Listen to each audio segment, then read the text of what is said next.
Hello again. In this video we will talk about arcs.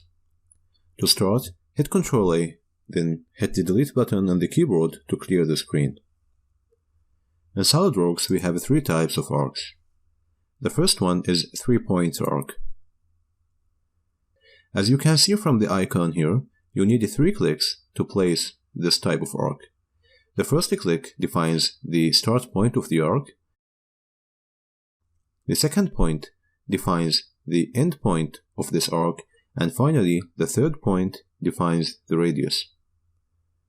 So, the first click indicates the start point, the second click indicates the end point, and finally you can define the radius by moving the mouse and clicking the third click. The second type is center point arc. As you can see from this icon, the first click defines the center point of this arc, the second click defines the start point of this arc, and finally the third click defines the end point of this arc. So the first click defines the center point, the second click defines the start point. You can go this way or you can go this way.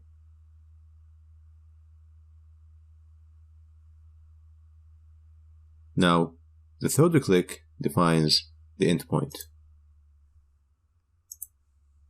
Now, let's assume you have a line, something like this. Here we talk about the third type, tangent arc. So in this case, you have to have a line in the beginning. The first click defines the start point, and the second click defines the end point, like this.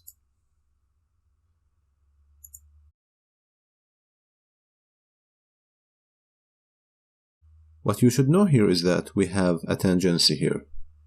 If you look at this line and this arc, they are smooth here. Later on in this course, we will see this in detail when talking about sketch relations. This type can be used not only with lines, but with arcs and other geometries. Select it again, and this time click this point. As you can see, it's smooth here, which means we have a tangency.